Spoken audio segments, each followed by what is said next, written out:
Hello everyone, and welcome to our webinar titled Winshuttle Voted #1 Workflow Tool at SPTech Con. Our webinar should run approximately 1 hour, and we'll be highlighting the features and functionality of Winshuttle Workflow. Let's quickly run through the agenda of our webinar. First, we will have our introductions. Our guest speaker, Rick Hawk from Kitcher Lighting, had a personal emergency and won't be able to join us today. We will touch on where Winshuttle is placed and show examples and how you can leverage Winshuttle throughout your organization. Then Derek will go through a demonstration of our Winshuttle product. And to wrap up, we will answer any questions you may have. Please provide all your questions in the chat window provided by the GoToWebinar panel. My name is Teresa Wood, and I'm from Adaptive Corporation. Our focus is primarily on automating business process and creating smarter workflows throughout your organization. We are not an IT company that installs an Exchange server one day and does workflow the next. We are only focused on leveraging workflow capabilities for our clients. We have been doing this for several years now, even before Winshuttle bought the product. So our support and expertise set us far apart from our competition. My partner and co-host today from our technical division is Derek Needing. Derek is one of our principal consultants and has 12 years of experience in the business process and software planning and support. Now it's time for us to see who you are. What best describes your role in the organization? On your screen is our first poll question. Please provide your answers so we can see who's joining us today. We will give everyone 10 seconds to provide an answer. Please give us a moment. And the results are in. Thank you everyone for voting.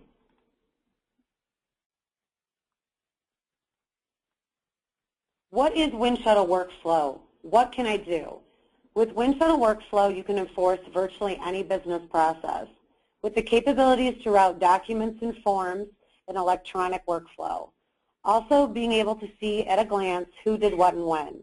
It gives you a timeline of where things are in the process. And from there, you're able to dissect that process and workflow with reports and metrics. You can see where any bottlenecks reside and address them. It decreases work time cycles and increases workplace efficiencies. Also gets your products and services to market quicker. Winshuttle Workflow provides an efficient, reliable, and cost-effective means to create virtually any type of role-based business process without software coding or consultants. It's time again to ask you, the audience, another question. If you had a business process requirement, how do you support that today?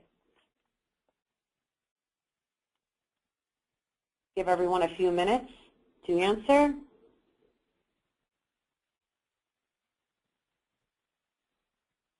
The results are in. It looks like there are a variety of ways that we are building business processes.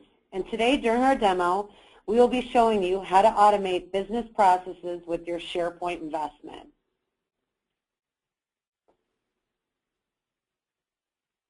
Where does Winshuttle Workflow fit? Winshuttle Workflow is a great alternative to develop custom applications, whether you do this in-house or if you outsource. Winshuttle is a simple option to entertain if you are engaged with an ERP vendor and hard coding is involved. This could be very costly and time-consuming, not to mention you can run into licensing issues too. Last, Winshuttle Workflow can give you more flexibility and robust workflows, like being able to perform both serial and parallel business requests. It's time for our last poll question. Do you currently have an active project that pertains to business process automation? We'll give everyone 20 seconds to complete this. And the results are in. Thank you everyone for voting. Your feedback is really appreciative. And thanks for helping us being able to assist our customers with any pains and struggles that they have. Here's just a list of where we've seen Winshuttle Workflow placed in some of our clients' environments. Some of you could relate to these processes, and keep in mind of other processes that you do in your company that can be streamlined for improvement. Now I'm going to pass the baton over to Derek to do the demonstration of our Winshuttle workflow application. Derek, whenever you're ready. All right. Give us just a second so we can switch presenters and we'll get started. So Teresa mentioned some of the things that Winshuttle Workflow does. It's a workflow tool inside of SharePoint, as you probably already know. And Winshuttle Workflow can help you automate what we call documents-based workflow processes or forms-based workflow processes. So a documents-based workflow processes is a case where maybe you've uploaded a document to a document library. It could be a Word document, an Excel file, PDF. It doesn't really matter. You want to route that around and get some feedback, some approvals. Maybe at the end of the process you want to ratchet up a revision, or you want to send an email out to people to let them know a new version of a document is available. That's what we call a documents-based process. A forms-based process is a process where, again, we want to route information through the company and get feedback and possibly approval. But instead of routing a document, we want to route a form, a web form. We want people to be able to fill in information in the form, other people to be able to see it, possibly add additional information or change information. But again, instead of a document, we have a form that we're routing. And Winshuttle Workflow takes care of that as well. So we're going to go through, in the course of this demo, we're going to go through a forms-based process, just because that one is probably the more complex of the two and allows us to show more features of the product. But recognize that Winshuttle does do both forms and documents-based routing. As we go through the demo, we'll kind of take the demo in 3 different steps. First, we'll look at the product maybe from like a designer or an administrator's perspective, so you get an idea of what's happening behind the scenes.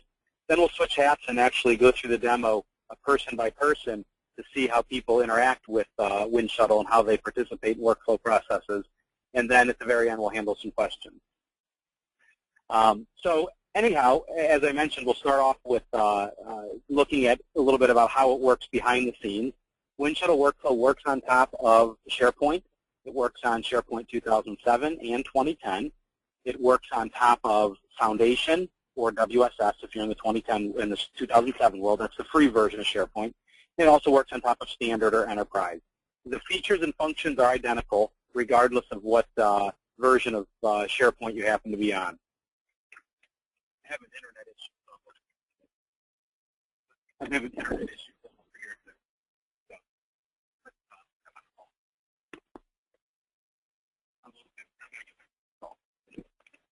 over here. So anyhow, as we go through the demo, I'm going to be demonstrating on top of 2010 Enterprise, but recognize that all the features and functions that we're going to show are working on top of whatever version, 2007, from the free version all the way up to the paid version. A forms-based workflow is going to consist of 2 components, generally. You're going to have the form, and you're going to have the workflow itself. So let's kind of look at that now and look at how someone goes through and designs and implements one of these workflows. Now, the forms-based workflow has the form component. Now, we design our forms inside of Microsoft InfoPath. You may be familiar with InfoPath. InfoPath is a part of the Microsoft Office suite. This isn't something that Winshuttle has created or that they designed. Instead, they just leverage this tool that's already out there and does some wonderful things for form design. Now, while our forms are designed inside of InfoPath, it's probably important, very important for you to note that we use InfoPath strictly to design the form. Once the form is designed and deployed, you don't need any client-side software, nor do you need Microsoft Forms Server on the server to display these forms as web forms. Now, that's quite a bit different than some of the out-of-the-box capabilities of SharePoint Workflow. Typically with SharePoint Workflow, if you're going to be doing forms-based processes, you either have to have InfoPath client licenses or you have to be using Microsoft Forms Server. And one of the issues with Microsoft Forms Server, well, it's not really an issue, but just a consideration, is that that only works, of course, on the enterprise version of SharePoint. So for people that are not on enterprise, they have some limited options on what they can do with forms-based workflow. That is not the case with Winshuttle. With Winshuttle, on any version of SharePoint, there is no need for client-side software, nor is there a need for Microsoft Forms Server, which is why we're able to do forms-based workflows even inside of the free version of SharePoint. So that's something to keep in mind if you're not on the enterprise version. That in itself can be a cost savings when you look at deploying forms-based workflows. So when we're inside of InfoPath, we have all of the capabilities of InfoPath at our disposal. So if you wanted to create things like on my form, you'll see here, we've got text boxes, we've got drop-down boxes, we have check boxes. I've done some color coding. If you want to take a particular field and make it a required field, it's nothing more than going into the InfoPath properties and flagging that a particular field is required. You can set up default values. You can use formulas. All of the capabilities of InfoPath are at your disposal. But in addition to that, Winshuttle has also added some enhancements to InfoPath. So over the years, they've found things that InfoPath doesn't do as easily as you might think it should do. And they're common things that their customers frequently want to do. And so in those cases, Winshuttle has added some enhancements. We call them custom controls inside of InfoPath. And this form has a variety of custom controls on it. As we go through the demo, I'll show you what some of those custom controls do. But they allow us to do things like database queries, query Active Directory. We can go out and allow people to attach files, different things like that. These custom controls allow us to do. So a lot of these capabilities you can do in InfoPath, but some of them require JavaScripting or .NET code to do, and the whole point of Winshuttle workflows is to be able to create very feature-filled workflows without any programming. So there's the form side of our process. Then, of course, we have the workflow side as well. Now, the workflow is designed in this tool that we call the Designer, and the Designer is basically a flowchart tool. It's a very simple tool. If you can lay out flowcharts inside of Visio or something like that, you can use the Designer. It's about as simple as it looks here. We express our workflows in the form of swim lane diagrams. So each of these colored bands that you see represent a role within the workflow, and then each of the colored shapes represent activity. And so in this case, we're doing a new employee hire process here. And so you can see the originator kicks it off, and then he sends it down to the manager. The manager has two choices. He can either approve it, which would send it down to HR, or he can reject it, which would send it over here to the right. HR has a similar option, approve or reject, and then it goes down to IT. At the very end, a notification gets sent out and so on. So it's a pretty simple process. Just to show you how easy it is to create one of these processes, let's just make a quick change to this just to show you we won't actually use this change during our demo. But let's say we wanted to add another swim lane in here, which was for accounting. So if we're going to hire this guy, we need to notify accounting so that they can get him on payroll and all that sort of thing. So we'll go in and we'll add a new swim lane that's as simple as opening up what we call our swim lane editor, and we'll choose to add a new swim lane. We can call the swim lane whatever we want. In this case, accounting. We can order it however we want, so you might want to order it in a way that makes sense within your workflow. And then we have to set up how we want to assign the user to that swim lane. Remember, swim lanes represent roles within a workflow, not necessarily users. A workflow that's designed in a very robust way won't have hard-coded users in it because users change and people get promoted or people switch jobs. And so in that case, we have these swim lanes, and we can assign a user to it. If you wanted to, you could go in and just pick a particular user from all the list of users in the company. You could do that if you wanted to. But in most cases, people are going to use some sort of a business logic to determine who that user is. Winshuttle has 12 different ways to decide who a user is on a particular swim lane. We won't go through all of these, but just to give you an idea of what some of them are, and you'll see some of them as we go through the demo, we can do an Active Directory query or an LDAP query. So if you want to go out to Active Directory and find out who somebody's manager was, according to Active Directory, you could do that. You could query a database. So if you have a business database out there that has some information about maybe this guy is the particular sales guy for this region of the country, well, you could go out and query a database. You could allow the user to select who they want to send something to. You could also use SharePoint site groups to determine who a team of people might be. You can go out and connect to a web service. So you may have a web service out there that has methods that run business logic and return you some information. So like I said, there's 12 different ways to do that. As you design your process, you'll probably find that different swim lanes require some different methods of deciding who the user is. So in this case, I've added a new swim lane called accounting. Now if we want to go in and give accounting an activity where they're going to set up the payroll, we just simply draw an activity inside of that swim lane, and we will say set up payroll. Name the activity, and then how do we want it to get to accounting? Well, maybe we want it to go to accounting in parallel with the IT configuration. So assuming that HR approves it, we want to send it to both accounting and IT at the same time, so that's what I've drawn. We need to put a condition on here to specify that it only goes down this path if HR approves it. So a simple right-click gives me a list of available conditions. And so now if HR approves it, it goes down to accounting. And then once accounting is done with it, we'll go ahead and send it over here to the same place that it goes when IT is done with it. So it's that simple. You just simply go in and draw the swim lane, draw the activity, and draw the connectors. And that's all there is to it. So creating these workflows is really very simple. I noticed that our polls at the beginning, about a quarter of the people on the webinar today are business analysts. So in some organizations, business analysts are not developers or IT programmers, and so we want people that have knowledge of the business and the business process to be able to be involved in the design and deployment of workflows without having to be a programmer. And so that's the whole idea of the designer inside of Winshuttle here. So we've got our form, we've got our workflow, we marry the two together, we do a task of publishing that, and then once that's done, we can now start to use that workflow. So let's switch hats one more time and now go into the system and look at it from the perspective of users, people who are going to actually use and participate in the workflows. So how does someone go about kicking off a workflow that has been deployed using Winshuttle tools? Well, there's a number of ways to do it, probably 5 or 6 different ways. But to be honest with you, the most common way that people do it is right from a hyperlink. So I've navigated over here to the HR site, and I've got a hyperlink that says click here to start a new hire request. Now, this is just a good old-fashioned hyperlink. You could take this hyperlink and you can email it to someone. You could save it in your browser favorites if you wanted to. And then so you can access it multiple times. You could create a shortcut on your desktop. It doesn't matter. It's just a good old-fashioned hyperlink. And so if I have the appropriate permission, and just as a little side note, Winshuttle does not have a permission engine outside of SharePoint. So all of our permission is done using SharePoint permission. So if you didn't want a particular user to be able to kick off a new hire request, then you just use SharePoint to set up that he does not have permission at the particular site, lists, or libraries that are involved in that particular process, and then he can't kick off that process. So you don't have to maintain your permissions in SharePoint, and then inside of Winshuttle as well, all of your SharePoint permissions are respected as you go through and invoke and participate in processes. So if I kick off this process, I'm logged in as a user by the name of Mike, and when he kicks off that process, what's going to happen is that form that we saw just a moment ago inside of InfoPath is going to be translated into a web form, and that web form will display in my browser. I mentioned this at the beginning, but we'll mention it again.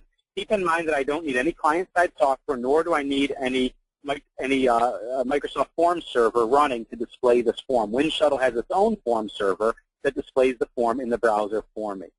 So you'll notice that this looks just like the form we saw a couple minutes ago inside of InfoPath. A couple things that I'll point out. Remember, I talked about some of those custom controls that we have. Here's one of the custom controls. It's called a form name control. So a lot of times when people create processes, they want to just do something like non-intelligent sequential numbering. And so Winshuttle gives us the ability to do that. You would think InfoPath would have that ability built in, but it doesn't. So people end up writing JavaScript or .NET code in order to do some numbering. So with Winshuttle, I just simply put this custom control on my form. I say I want a 6-digit counter, and I say I want you to take the results of that counter and throw it in this particular field, and we're off and running. I also used a Winshuttle control to fill in the name of the currently logged on user. So Winshuttle can go out and get the name, the login name, or the email address of the currently logged in user and then throw that information into a field that we specify. I used one of the query controls that Winshuttle provides to run an Active Directory query and get the user's title and his phone number from Active Directory. So what happened was it first filled in this name and then went out and established a live connection to Active Directory in order to get his title and his phone number. And so now if we update Active Directory, if the person gets a new title, if their phone number changes, that information is immediately displayed on that form. We've got some fields that we need to fill in. You'll notice they're flagged with a red asterisk. If you try to submit a process, by the way, without filling in a required field, you will get an error that tells you that there are some requirements. So we're going to enforce those requirements in our business process. This alone should help to improve the business process. If we can verify and enforce that people will not be able to submit processes until all required information is there, hopefully that will help to make your processes move a little bit faster. So let's give our guy a name, John Doe. We'll hire him into the purchasing department. And then the department that he's going to work into, we said was purchasing. You notice we have a list of departments, by the way. Just so you know, that list of departments came from over here. In SharePoint, I have another list, just a custom list that shows all the departments in my company with the corresponding manager for each of those departments. So you'll notice I've tied that list to my form. So if I pick a particular department, you'll notice that the manager shows up over there. If I pick a different department, a different manager shows up. And that's important, by the way, because you'll remember in our workflow, we have a swim lane here called manager, and that swim lane needs to be filled with whoever the manager is for a given department. So we haven't hard-coded a user's name in there, but instead we've said, look at the form, determine what department was selected, and then use the manager for that department. So it's important that we fill in that manager and that the department comes from that list for us. Notice down at the bottom we have an area to attach a resume. If I forget to attach a resume, by the way, you will get an error message. I've configured this attachment control. This, by the way, is another Winshuttle custom control inside of InfoPath. It's a control that allows us to do attachments, and we can also enforce attachments. So that's what I've done in this case, that one attachment is required. Once the user goes off and selects an attachment, let's go up and grab a PDF file that represents a resume. Now we've got that in there, and we can submit this process. So remember at the beginning we talked about the difference between forms-based workflows and documents-based workflows. This then is kind of a hybrid between the two because we've got a form and then we've got a document that's going along with it. So you have a document that you're routing, but a form as a cover sheet, so you've kind of combined both a forms-based and a documents-based to create this process. Down at the bottom we've got a couple buttons: submit, save as draft, and cancel. These buttons can be located wherever you want.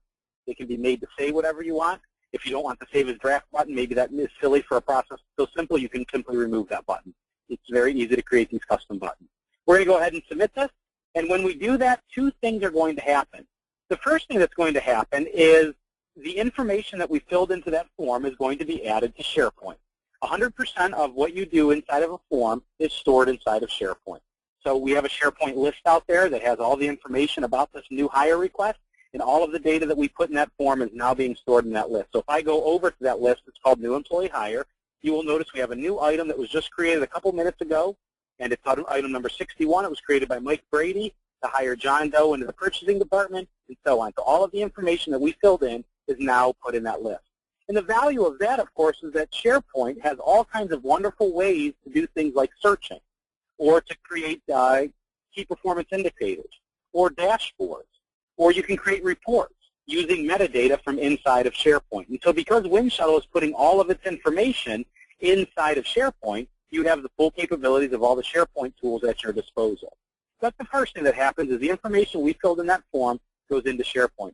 The next thing that happens is an assignment is made to a particular user. Now in this case, we're hiring this person into the purchasing department. The manager of purchasing was Alice. So Alice will get a notification that she has some work to do. So how does Alice find out that she has some work to do? Well, there's a number of different ways that Alice can find out. We'll look at a couple of them. Probably the most common way is right through email. We find that most people live in their email, even if it's on their phone or on their laptop. They're always inside of their email, and so that's the way that we notify you that you have an assignment to do. So if Alice goes in and checks her email, a new email should show up to let her know that she has a new activity assigned to her. So we can see that we've got an email that says there's a new hire. The manager approval task has been assigned to this user. Down at the bottom, we've got a body of the email. It says that a new hire request has been initiated by Mike. It's for the purchasing department, and then here's some instructions. So this email gets sent out to Alice so that she knows she has a task to do. Now, by the way, this email is fully customizable. If you don't like the subject line, you want to change it, make it a little simpler or a little more direct, that's fine. If you don't like the body of the email, maybe you'd like it to say something else, you can do that as well. Maybe you don't like to include the history at the bottom of the process because you think it confuses people. That's fine as well. You can take the history off if you want to also. So that's one way that Alice finds out that she has an assignment to do is through email. Another way that she can find out she has an assignment to do is if she was to log into SharePoint, she would see that in her task list, down here at the bottom, she has an activity that's assigned to her as well. This task list is nothing more than a web part. It's just a dashboard that shows users what activities they have assigned to them. This task list it shows you, for example, the item that's assigned to you, how long that item has been open, when the item is due, and so on. So users can use this task list as a dashboard to see what assignments they have as well. But to be honest with you, most people just like to get the email. Right inside the email, in fact, we've also included a hyperlink that takes Alice right to her assignment. So if Alice clicks on that hyperlink, it will open up her browser, log her in, and open that form up where she can now start to work on it. Now, this is a pretty important concept, this idea of going right from the email assignment in context to SharePoint into the form with the ability to render your decision. And the reason that's important is we find that a lot of companies, while they may have had SharePoint deployed for a while, they have a number of users that are still not very savvy or even know anything about SharePoint. So if that's the case, it can make rolling out business process very difficult because obviously if you have business process that is located inside of SharePoint, your users probably need to know SharePoint in order to participate in business process. And so that can create a bit of a quandary now, because we can't roll out business process until our users know SharePoint, which means business process has to wait until we get SharePoint deployed to 100% of the people in our company. But with the approach that Winshuttle uses, as long as the user knows how to receive an email, as long as they know how to click on a hyperlink, they can participate in the business process. If you think about it from Alice's perspective here, Alice may not even know that she's in SharePoint. She got an email, she clicked on a hyperlink, and then her browser opened to show her this window, and down at the bottom it shows her an approve and reject button. Alice may know nothing about SharePoint, she may not even know she's in SharePoint, and we don't even care. Alice now can use this tool with no user training. She can now be a participant in one of our workflow processes.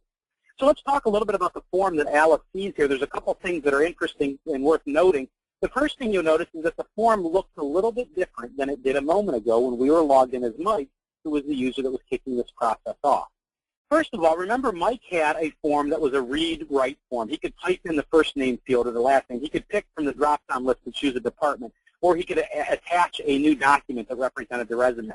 Alice, though, sees a form that's a read-only view of the form. And so because Alice is not adding any content, she's just reviewing previously added content, it would be silly to show her a form that has information that she can change when she's not supposed to be changing information. Or, for example, it would be silly to show her a form that had information that HR was responsible for entering. Alice doesn't know any of that information, so why would we show her that information? So Winshuttle gives us the ability to create something called form views. And those form views allow us to create a user interface that's targeted for a particular user and their particular activity. So since all Alice is supposed to do is to review and either approve or reject the process, we show her a form that simply allows her to review, and then she can approve or reject. The other thing about the form is down at the bottom, we have also included a graphic that shows us where in the process this particular item is. And so you'll notice that it was sitting up here at the start node. If I hover over the start node, by the way, a little tooltip will fire that shows me that Mike kicked it off at a particular date and time. And now this black square indicates that it's currently with the manager, and so that's where we're sitting right now. And then finally, down at the very bottom, I've also included the history in the form of a table so that we can easily read who has participated in this process and any comments that they've made and the decisions they've made and so on. Let me remind you that all of the information that you see in this history, we call this the audit trail. All of this information is stored inside of SharePoint, and we'll talk about why that's important in just a moment. So Alice reviews her process. She says it's good, so she chooses to approve the process, which now sends it off to the next person in the process, and that happens to be the HR person.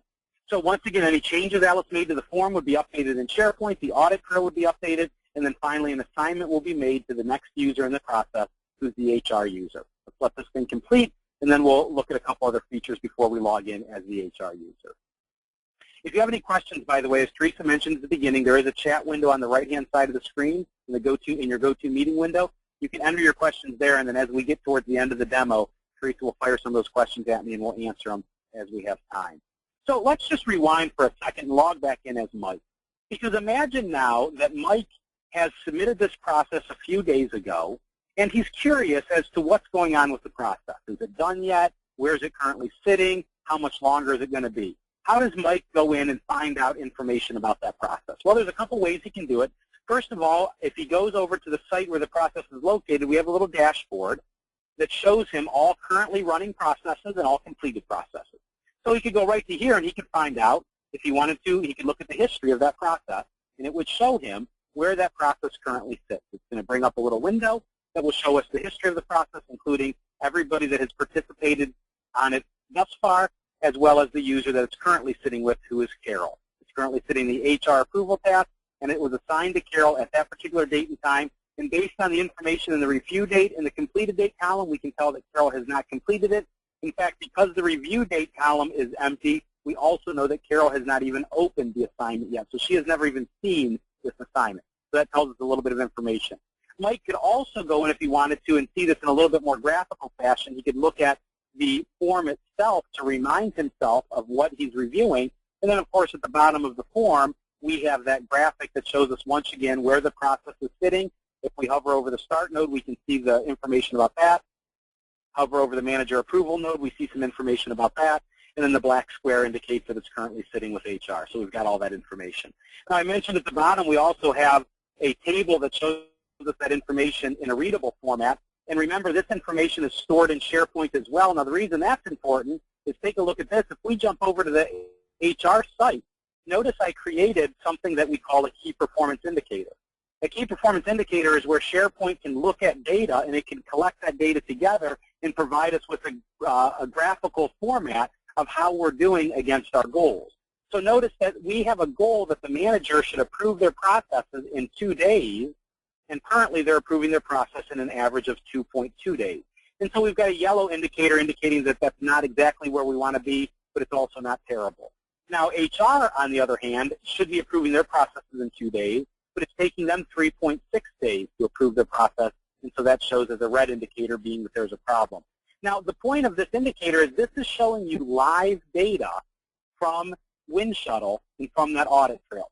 So you're going to notice as we go through our process, these numbers from here down to here are going to change because we're going to complete a process in a matter of just a few minutes, and so we should improve in each one of those categories. So imagine you're the director of HR, and your job is to make sure that new employee hire processes are flowing through the system in a reasonably fast manner. So you come into here and you notice that HR is really, they're kind of the bottleneck in our processes. In fact, if you click on that particular item, it will bring up the information that goes into calculating that, and you can notice that, well, let's see, Carol approved this one in 1 day. She approved this one in 3 days. That's not so bad. This one was 2 days, and that's not so bad. Here's the problem. This one took 7 days. And notice, by the way, that it seems like when Carol's involved, they move pretty quickly. It's Bobby that seems to be the problem. And you see, so from this information, we can go out and we can now try to improve our process and rectify the bottlenecks that are out there. But the point is, Winshuttle is taking all of that information that goes into building this key performance indicator and all of these averages, it puts it in the system automatically for us. And so now once it's in the system, we can use all the tools that SharePoint gives us to do stuff and to report on that information. So Carol was going to be the next user in the process we saw, so let's go ahead and log in as Carol. And when Carol logs in, you'll notice that she has an item in her task list. And also, by the way, Carol will get an email. Let's go check our email just to show that email as well. So Carol gets a new item in her email, and that shows that she has an assignment to do. Once again, the hyperlink right inside the email allows Carol to simply click on the link in the email, open up her browser, and open up that item in the browser.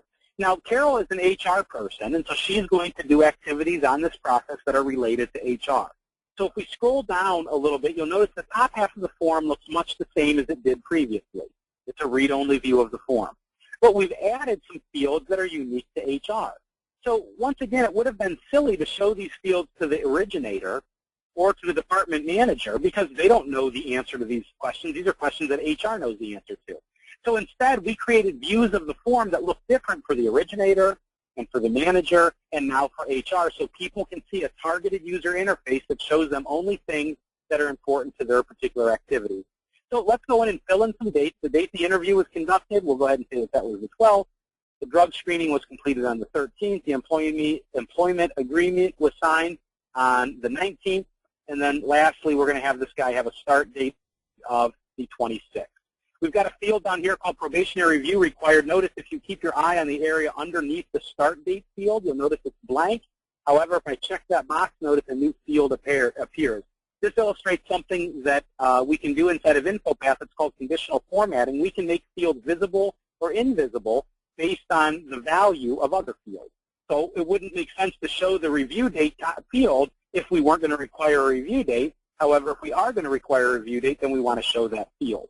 And so you can create your forms and make them very intuitive to the user. So again, someone who isn't even a SharePoint expert can come in here, and if they answer simple questions, the form will configure itself to display the needed information. So we'll leave that on there. The date is 6/24, and now we'll go off, again, down at the bottom. You can see all the information about the process, and we'll finally go off and hit the Approve button, which will send this to the last person in the process, who is the IT person. So let's go check our email over here. We should get a new email for the IT person. That will show up any minute now, and then we can do our last activity in the process. So the new email has showed up. It has been sent to a user by the name of Bobby. And you'll notice the email looks much the same as it did for the other people. Let's go and log in as Bobby. Obviously, in a production environment, you wouldn't have to keep logging in and out. Because I have multiple users on my system, I have to log in and out to show the different users. And you'll notice, by the way, Bobby has his task list as well. And his task list shows that he has an item to do. Now, one thing you may also notice is that the task that is assigned to Bobby is highlighted in yellow, whereas the previous tasks that we saw had white backgrounds. They weren't highlighted at all. This task list will show a task in one of 3 different colors, either with a white background, a yellow background, or a red background. And that highlighting indicates whether a task is in danger of going overdue, that's the yellow background, or if it has already went past due, it will be highlighted with a red background. So when the user logs into the system and sees their task list, they immediately have some visual indicator that lets them know what the most important things in their task list are. So if the user logged in, they had 10 tasks in their task list, they maybe have 3 of them that are in white, 3 of them that are in yellow, and 4 of them that are in red. They know that they need to work on the ones that are overdue first. Those are the red ones. Then the yellow ones are about to go overdue, so they should work on them next. And then the white ones still have a little bit of time. Now, by the way, you determine what we mean by about to go overdue. So in your configuration, you would set up what your threshold is. In some companies, it may be 24 hours. Other companies may be 48. For one process, you may want it to be 72 hours. You determine that. And then also, when you design your workflow, if you notice when I go into the Workflow Designer, over here on the upper right-hand corner, you can see that I've set what the duration for this task is. So the manager had 2 days to work on this task. That's why their task showed in white. The HR person had 2 days as well to work on their task. That's why it showed in white. And the IT person, though, only had 1 day to work on their task, which is why it's already showing in danger of going overdue, because my threshold is 24 hours. So in all actuality, the minute Bobby got this, it was in danger of going overdue. Now, that duration field affects more than just the color coding. Winshuttle will also send out reminder and past due emails to users if the assignment has not been completed. So let's explain how the emails work. The first email that the user gets is what we call the assignment email. That's the email that you've been seeing, that I've been getting inside of Outlook. It tells someone they have a new assignment and gives them a hyperlink that they can go and complete that assignment. Then at a threshold that you determine, we will send out a reminder email if they have not completed the assignment. And so they'll get an email that lets them know that, hey, this thing isn't going to approve itself. You need to do some work to it. And they'll get an email to remind them to do it again with a hyperlink that will take them to the activity. If they still don't do anything to it, the minute it goes overdue, they will get an overdue reminder that tells them that they still have an assignment out to them. That overdue reminder will go out at a repeated frequency, again, that you determine. So you could say every 4 hours, continue to send this guy a reminder to let him know that he has an assignment to do, and it will continue to send that out until he finally approves it. Or you can do escalation as well. So if something goes overdue, you can give the user a grace period, and then if they still don't act on something in that grace period, we can escalate it around them. We can escalate it to the manager. We can escalate it to another team member. However you might want to do that, you can do escalation as well. So that duration affects more than just the color coding. It affects the way the emails go out and the way escalation happens. So let's go in and log in. We're already logged in as Bobby. Let's open up our assignment. Now, we're an IT guy, so we got to go in and fill out a little bit of information about this user's IT profile. So we'll give him a network username, and we'll give him a telephone extension. And then lastly, we have a button that allows us to choose complete configuration. Now, you'll remember, previously we saw buttons that said things like approve and reject, but here we have a button that says complete configuration. You can make your button say whatever you want. So in the previous instances, we were actually allowing the user to make a decision, approve or reject. And in this instance, we're simply allowing Bobby to tell us when he's done with his assignment. He really isn't allowed to approve or reject a new hire. He just has to prepare for the new hire and tell us when that preparation is done. And so that's, of course, also why you notice that in the workflow, in the flow chart, there's a different color to Bobby's activity because it's a different kind of activity. So what's going to happen when Bobby completes his assignment? Well, it's going to go into this purple square, which is called Finalize New Hire. This is what I call a sub-process. It's just a way to organize my workflow and make it look not so cluttered. And so you'll notice I have a tab down here at the bottom that shows me everything that goes into finalizing a new hire. So there's 4 things that are going to happen. First of all, there's a calendar that's going to be updated. So if I jump over to my HR site, you will notice I have a calendar on the HR site that shows the dates that all new employees are going to start. And now we said John Doe is going to start on the 26th, but you'll notice the 26th is currently blank. So the first thing that should happen is that calendar should get updated. That will happen by means of this purple thing that we call a plugin. The next thing that's going to happen is the resume needs to be copied. So once again, over in the HR site, you'll notice we have a library where we store all resumes of new employees. Right now there are 3 resumes in there. One of them is not John Doe's resume, but when this is done, the system should extract the resume from the attachment of the form and upload it to this location in SharePoint. That's the next thing that should happen.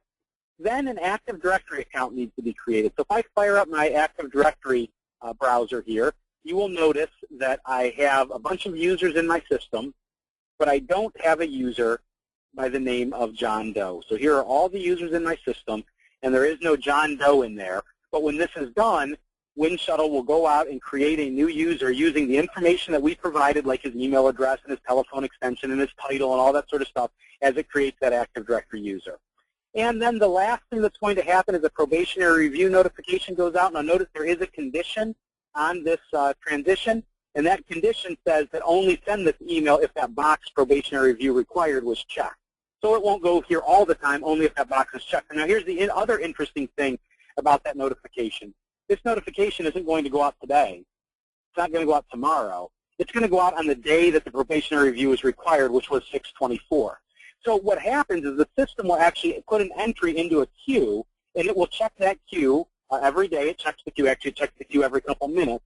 And anytime an entry becomes due, it will then process it. So it's going to put an entry in that queue to say send out a reminder. And in this case, because the probationary review is in the manager swim lane, it's going to send out a reminder to the manager to remind them to do a review on John Doe. So now when Alice is sitting there on June 24th and she's minding her own business and completely forgets that she even hired John Doe, she's going to get a reminder to remind her to do that assignment. And then the last thing that's going to happen is an approval notification is going to go out, and that goes to the originator, and it basically is just going to tell him that we're pleased to inform you that so-and-so has been hired and that sort of thing. So all of that happens when John Doe hits the complete button. Let's go ahead and do that. We'll hit the complete configuration button, and all these things should happen. So the first thing that's going to happen is the human resources calendar will be updated to indicate the day that John Doe is going to be starting. So let's jump over there. If I hit my F5 key to refresh the screen, before we scroll down to the calendar, though, notice our key performance indicator has been updated. So you'll notice that instead of IT taking 2 days, now IT is down to 1 day, and they actually show as a green average. Remember before, HR showed with a red indicator, and now they're in the yellow because they've actually improved a little bit. So again, this information is coming from that live connection to the Winshuttle audit trail that's stored inside of SharePoint. And then down here, we also have on the 26th, you can see that new purchasing employee John Doe starts today. And so all that information is in there. So if we go into that particular assignment, we can see that the system was able to actually extract the guy's name, the department we were hiring him into, and the start date, and kind of concatenate that all together and put a new entry into a SharePoint list, in this case a calendar list. The next thing that was supposed to happen was the resume library was supposed to be updated with his resume. If I go over there and hit my F5 key, you'll notice that there is a new resume out there for John Doe. So that happened as well. So what this helps us to see is that very often business processes need to interact with other parts of SharePoint or other business systems. And so often today that is done in a manual fashion. In other words, we remind people to go out and do something, but there's really no way to control that it actually gets done. And with Winshuttle, we can have that integration with those other systems be part of the workflow process. So now someone doesn't have to remember to go over and upload John Doe's resume or remember to go over and update the HR calendar. It just happens automatically. And in fact, the next thing that was supposed to happen was the Active Directory was supposed to be updated. If I right-click and choose to refresh inside of Active Directory, we should see that we have a new user in the system. And in fact, we do. Where'd he go? John Doe is our new user in the system. If I open up his profile, by the way, you'll notice that the information that we had on that form is stored in there, like, for example, his email address. And also, I think I included his title. Yep, Senior Purchasing Agent. So anyhow, you can put all that information that you want from the form onto the Active Directory account as well. And lastly, an email was supposed to go out to the originator that said, we're pleased to inform you that John Doe has been hired and it starts on a particular day. So notice, we are pleased to inform you that a new hire request for John Doe has been approved. HR has approved a start date of. And so you can see it put all that information in there. We also had it include a copy of the form as well as a copy of the resume in case the person wanted to review that. Now, just real quick, to show you how easy it is to create that email, it's as simple as going in and typing the email. So you don't have to be a programmer to do this. Notice, we are pleased to inform you that the new hire request for, and then there's a variable in there that we throw as name. And those variables, by the way, just come from a right click, and you can get to all the variables that came from the form. So you could say something like, his new manager is, and then right click, and then we've got a field called department manager, and so in this case it would say his new manager is Alice Nelson. So it's very easy to create these emails. You don't have to be a programmer to do any of that sort of stuff. And the very last thing that was supposed to happen was Alice was supposed to get a reminder to let her know that John Doe needs a probationary review. So we'll go log in as Alice. And in order to do that, I need to change the date of my computer because that email isn't going to be sent out until sometime in the future. So I think it was June 24th or something like that. So whoops, we will go in and change our computer to June, I'll make it the 29th just to be safe. And so we'll say here, this is going to take a couple minutes because the system has to process the queue, find out that there's an activity to do, and then send us out an email. So that email will show up in just a minute. But in the meantime, let me just do some review. So the couple things that I hope that you got from our demo this morning. First of all, hopefully you saw that there are a lot of features and functions in the product, whether it is creating custom views of the form for different users, be able to create very rich forms that enforce requirements, allow document attachments, view connections to other systems like Active Directory. We can create a very nice user interface. The other thing is that the design of the workflow itself is really very simple. If someone can lay out a workflow, they can use this tool. So creating a new swim lane, remember we went in and created the accounting swim lane, added a new activity, and then drew the connectors. It's something that's very easy to do. You don't have to be an IT professional or a programmer to go through and do that sort of stuff. Then you also saw, as we participated and ran through the process, you also saw that we have the ability to notify people through email, allow them, even though they may know nothing about SharePoint, to go in and click on a hyperlink and go in and participate in their particular process. Remember, everything that they do in their participation, all dates and all comments and all dispositions that they render are all stored inside of SharePoint, and then we can look at that stuff through key performance indicators, SQL reporting services. You can export it out to Excel, and do some slicing and dicing on it, and so on. So you'll notice that our email showed up. So here we are sitting there at our desk on June 24th. We completely forgot that we even hired John Doe because he's working out so well. And then, voila, a new email shows up. It tells us, hey, Alice, don't forget that you need to do a probationary review for John Doe. If I take a look, I chose to include a copy of the new hire request just so Alice can remind herself of who John Doe is and all the things we know about him. And then in my situation, I made the probationary review process a Winshuttle process as well. So right inside of the probationary review email, I've included a hyperlink that if Alice clicks on that, remember, Alice knows nothing about SharePoint. So she gets the email, she clicks on the email to kick off the new probationary review process. Her browser opens up, it logs her in, it fires up a new form. We've included now on this form the date, we know who we're reviewing, we know what department he works in, or we know his the currently logged on person, the person we're reviewing, the department they work in, their start date, and then we'll go through and we'll select whether we want to retain the guy, we'll do some averaging, blah, blah, blah, and then kick the process off, and now the probationary review is kicked off. So one of the nice things about managing business processes electronically is you can make your processes be kind of monitor themselves, or they can react to events versus waiting for users to react to events. So in this case, we've said that something needed to happen in the future, and so we caused the system to make that happen in the future versus Alice creating a sticky note and putting it on her computer monitor to remind her to do John Doe's probationary review. The system now reminds people to do that. So with that, I'm going to turn it back over to Teresa, and we'll deal with any questions that may be out there, and we'll handle anything else that you guys want to talk about or see. Thank you, Derek. Back to you, Teresa.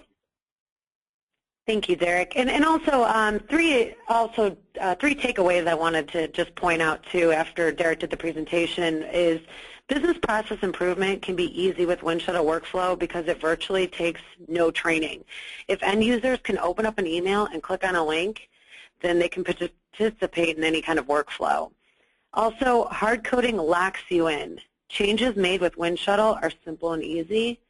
And the third takeaway is automating business processes has the biggest ROI. With that said, the first question we have, Derek, is, does this sync up with AD? Well, I think we showed that a little bit. So we saw I expect that question was written before we showed parts of the demo, because you saw how we were able to pull, for example, the logged in user's title and his phone number from AD. We were also able to create a new user at Active Directory. We can get any property out of Active Directory, including hierarchy like department managers and that sort of thing. So the answer is yes. Perfect. Our next question is, does Winshuttle Workflow have out-of-office delegations? It absolutely does. In the out-of-office delegation, a user can set up their own out-of-office delegation. So if someone knows they're going to be on vacation, they can go in and set up an out-of-office delegation. I will let you know that when you set out-of-office delegation, it's kind of interesting. You don't have to set a blanket statement. In other words, you don't say, send every one of my processes to this guy. You can narrow it down. You can say that expense reports go to this guy, new hire requests go to that guy, maybe some other sort of process has to wait till you come back. The other thing is that an administrator can set up an out-of-office delegation on behalf of a user. So if someone is unexpectedly out of the office and they call in, well, then we can have someone set up an out-of-office delegation for them. Perfect. Our next question is, is there a plan to create a web-based designer tool as opposed to the client ShareViz tool? Well, there probably will be as soon as InfoPath becomes web-based. So because InfoPath is our forms design environment, and because the form and the workflow are so closely tied together, so you'll remember when I went in to edit that email at the very end, I was able to right-click and get a list of all of the fields from the form. And so because InfoPath is still a client-based tool, creating a web-based designer might be nice, but we're still relying on InfoPath, so you're still going to have a client-side install. And so I don't think it's a high priority, although I expect when InfoPath goes web-based that Winshuttle will have no problem moving the designer to web-based. Cool. Next question, how long would it take to create this process with your tool as opposed to VS 2010? Oh, I don't know. Depends on how good of a programmer you are, I suppose, and what you have at your disposal, what sort of snippets of workflow you have at your disposal. I can tell you that this process, assuming that you know the process, so you're not doing process design and re-engineering while you're doing the layout, I would expect you could lay this form and this workflow out in probably 3 or 4 hours. In Visual Studio 2010, I think that you would be in for several days to do that. But I think it's more than just how long does it take to create an initial process. And Teresa, this goes back to something you mentioned when I finished the demo. It's also about future maintenance. So you may be able to create some processes, some simple processes pretty quickly in Visual Studio. But what happens when you want to go in and add a new swim lane? What happens when I want to change the verbiage of the email that gets sent to someone? In many cases, we now have to invoke a programmer who, if they're an on-staff person, they're probably very busy and not readily available, or maybe you have to go out and hire a consultant to help you with that, and that can be very expensive and, again, time-consuming. So I don't think it's all about just how much time it takes to create this stuff. I think it's also about how much time it takes to maintain it. Keep in mind that electronic business process, one of the keys about doing electronic business process is continuous process improvement. So any company wants to continue to improve their process. And when you continue to improve a process, that means you should be continuing to change your process. And if every time I do that I have to get a programmer involved, that can be a very lengthy and expensive proposition. So there's a long answer to a pretty simple question. Perfect. And we have our last one. Can you pull information out of SharePoint profile as opposed to Active Directory? Yeah, absolutely. Yes, you can. There is a connector for the SharePoint object profile as well, and so you can get that information also. And I take that back, Derek. We have one more. Can you read SAP HR data and populate a form? Where does it have to be done? Yeah, so that's an interesting question. When it comes to back-end business systems, Winshuttle has a number of ways to do that. And you can absolutely connect to SAP backend data or other business systems as well. But just when it comes to SAP, that's a whole new discussion because Winshuttle as a company is probably the market leader in integration to SAP. So if you're looking at reading or writing to SAP, including information about HR, information about accounting, or information about materials management, hands down, Winshuttle is the leader in that market.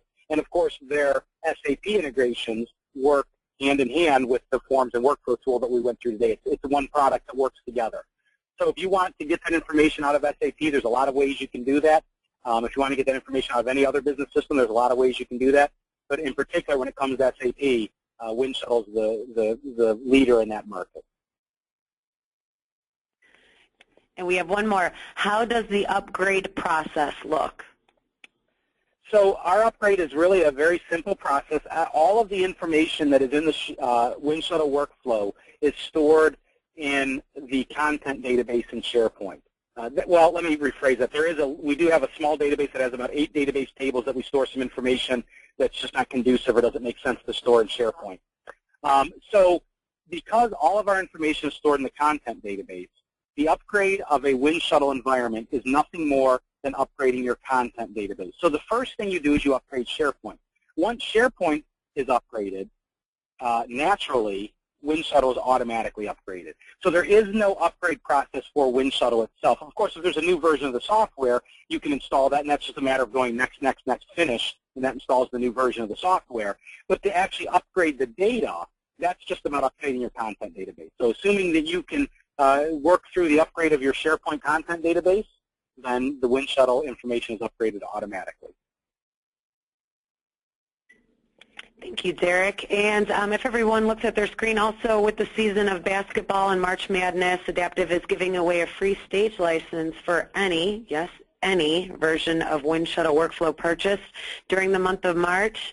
We'd like to thank everyone for joining us today and have a great rest of your day.